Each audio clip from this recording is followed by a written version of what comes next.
नगर में। आप जाओगे गंगा जी में, एक गोता लगाओगे तो आपके अंदर एकदम तरावट आ जाएगी, एकदम ठंडक मिल जाएगी।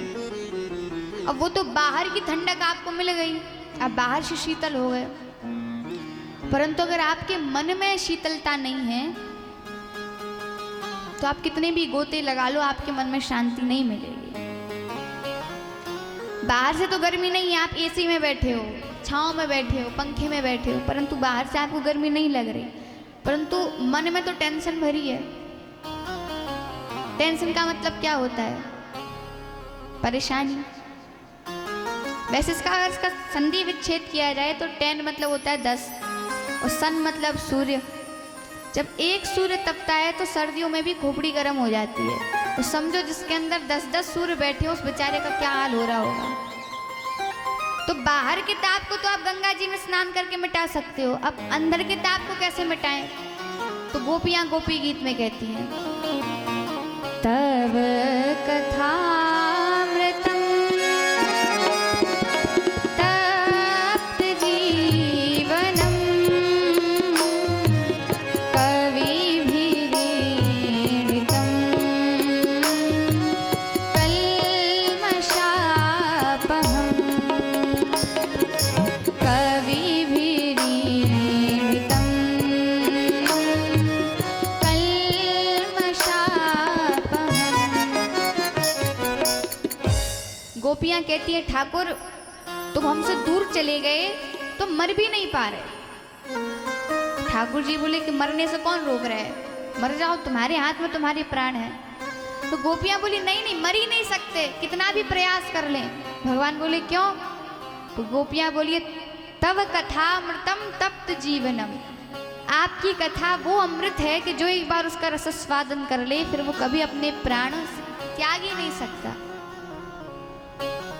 अब इसका मतलब ये नहीं कि आप शरीर ही ना छोड़ो, मतलब आपका नाम हमेशा बना रहेगा। गोपियां बोली कि तव कथामृतम तप्त जीवनम कविभिरीडितम कल्मषापहम्। गोपियां कहती हैं कि प्रभु मेरे दृष्टि में तो सबसे बड़ा दाता इस संसार में वही है जो आपकी कथा का दान कर रहा है।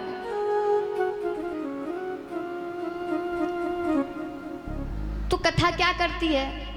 तपे हुए प्राणी का ताप मिटा के नया जीवन दे देती है कथा। कथा का काम है जितने आपके अंदर कल्मश है वो सारे धो देगी।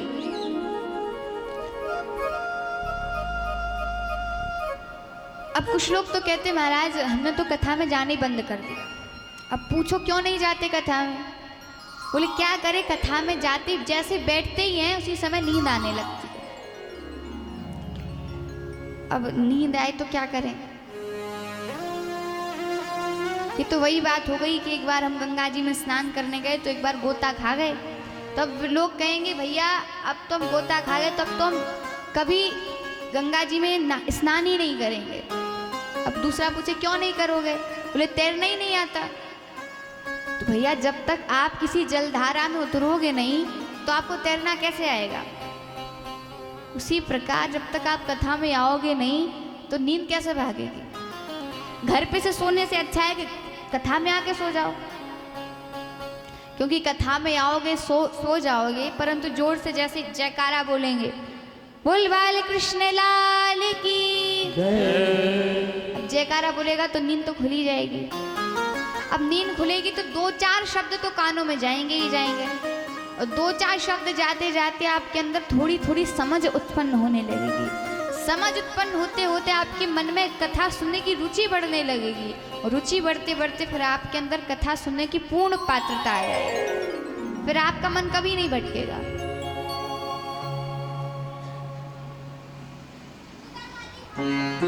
जिस प्रकार साइकिल से बिना 1-2 बार गिरे आप साइकिल चलाना नहीं सीख सकते, 1-2 बार तो गिरोगे ही गिरोगे, परंतु अगर आपने एक बार में ही गिरते ही साइकिल चलाना छोड़ दी तो जिंदगी भर साइकिल नहीं चला सकते। उसी प्रकार आप कथा में आओ, 1-2 बार तो खूब नींद आएगी, परंतु आप धीरे धीरे कथा सुनोगे तो नींद भी भाग जाएगी। तो सुखदेव जी कहते हैं कि अगर मन को शुद्ध करना है तो मनः शुद्धेन विद्यते। भागवत की कथा सुनने से अच्छा मन शुद्धि का कोई उपाय नहीं है।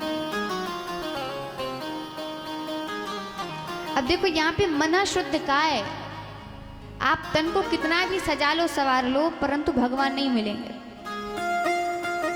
क्योंकि आजकल तो ऐसी ऐसी मेकअप चल गया, ऐसी ऐसी क्रीमें चल गई कि दुल्हन एकदम काली हो, परंतु शादी में उसे भी एकदम गोरा बना देते हैं।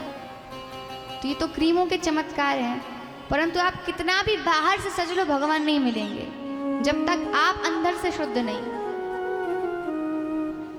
अगर बाहर की सुंदरता से भगवान रीझते तो सूप नखा पे जल्दी रीझ जाते हैं, क्योंकि सूप नखा ने सुंदर श्रृंगारी तो किया था। रुचिर रूप धरी प्रभु पई आई, बोली वचन बहुत मुस्काई। आई हंस हंस के बातें कर रही थी भगवान से, राम जी से बातें भी की। बोली तो सम पुरुष न मोसम नारी, आप जैसा इस संसार में कोई सुंदर पुरुष नहीं, मेरे जैसी कोई नारी नहीं। ताते अवलग रही कुंवारी, इसलिए मैंने अभी तक विवाह ही नहीं किया। परंतु सूपनखा ने श्री रामचंद्र जी में भी कमी निकाल दी। सूपनखा बोली मन माना कछु तुम ही निहारी, उसने पूर्ण नहीं कहा, कछु कहा। बोली चलो ठीक है, हो तो तुम भी थोड़े काले काले, पर कोई बात नहीं, काम चल जाएगा। तो रामचंद्र जी ने एक नजर ऊपर उठा के नहीं देखा कि भैया ऐसी कौन सी विश्व सुंदरी आ गई जिसने हमें भी फेल कर दिया।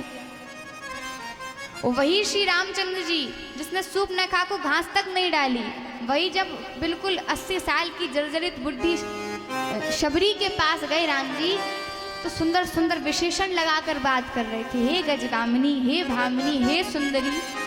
अब सुंदर कहाँ से थी वो, एकदम बुढ़ी हो रही थी, मुंह में दांत नहीं, पेट में आंत नहीं। फिर भी वो बाहर, भगवान बाहर की सुंदरता नहीं देख रहे, मन की सुंदरता पे रीझ गए ठाकुर। क्योंकि श्री भगवान ने तो रामायण में साफ साफ लिख दिया, निर्मल मन जन सो मोहि पावा, निर्मल मन जन सो मोहि पावा, निर्मल मन जन सो मोहि पावा, निर्मल मन जन सो मोहि पावा, मोहि कपट छल छेद न भावा, मोहि कपट छल छेद न भावा। क्या कहा, निर्मल मन जन सो मोहि पावा, जिसका मन निर्मल है वही मुझे पा सकता है। अब किसी ने कहा अच्छा प्रभु यही बता दो कि मन में गंदगी क्या है, और गंदगी बताने के बाद ये भी बता देना कि इसमें कौन सा साबुन लगाएं, कौन से साबुन से साफ होगा। मन कोई सगुण साकार तो है नहीं जिसे पकड़ के घड़ी साबुन लगा के साफ कर दो। तो बोले देखो पहली बात तो मन दिखता तो है नहीं, और उसमें गंदगी क्या है वो आप बता, उसे हम सही कर लेंगे। तो भगवान बोले मोह कपट छल छिद्र न भावा, मुझे कपट छल छिद्र बिल्कुल पसंद नहीं है।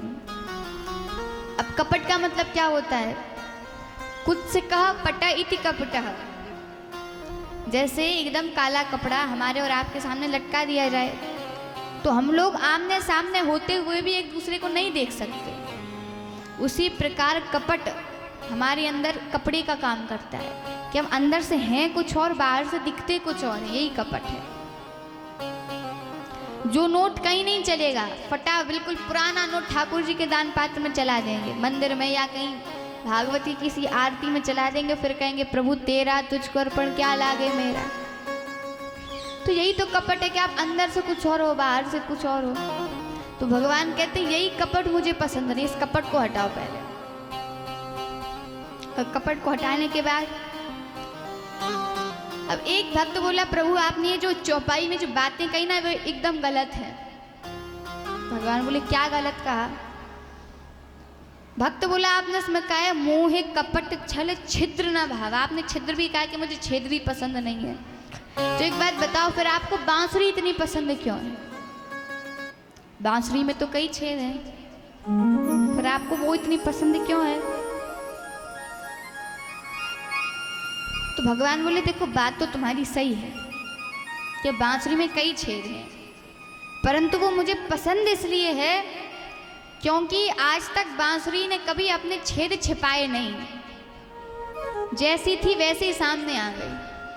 और अगर उसने उसके छेद छुपे नहीं है, इसलिए जब ठाकुर जी बांसुरी बजाते हैं तो उसके छेदों पे उंगली फेरते हैं, तो मानो श्री ठाकुर जी कहते हैं कि बांसुरी के छेद यानी उसके दोष, और जब भक्त अपने दोष नहीं छिपाता तो श्री ठाकुर जी अपनी उंगलियों से उसके दोष छिपाने का प्रयास करते हैं। तो आपके अंदर जितने अवगुण हैं उन्हें आप छिपाइए मत, जैसे हैं आप वैसे ही सीधे जाकर के भगवान के पास चले जाइए, भगवान आपको अपना लेंगे। क्योंकि जिस दोष के कारण रावण मारा गया वही दोष विभीषण में कोई कम नहीं थे, जिस दोष की वजह से बाली मारा गया वही दोष सुग्रीव में भी थे। परंतु अगर रामचंद्र जी अपने भक्तों के दोष देखते तो क्या करते? सपन्यों सोऊ न राम ही हेरी, स्वप्न में भी भगवान अपने भक्त की दोष पर कभी दृष्टि नहीं डालते। भक्त के दोष भगवान छिपाते ही हैं, इसलिए जैसे हैं वैसे भगवान के पास चले जाइए। तो आइए ऐसी परम पवित्र भगवान की निर्मल कथा में हम सभी लोग प्रवेश करें। सब प्रथम श्रीमद् भागवत महापुराण में भागवत का महत्व बताया है, क्योंकि अगर आप किसी चीज को वस्तु को खरीदते हो तो उसका महत्व आपको पता नहीं होगा तो आप उसको नहीं लोगे।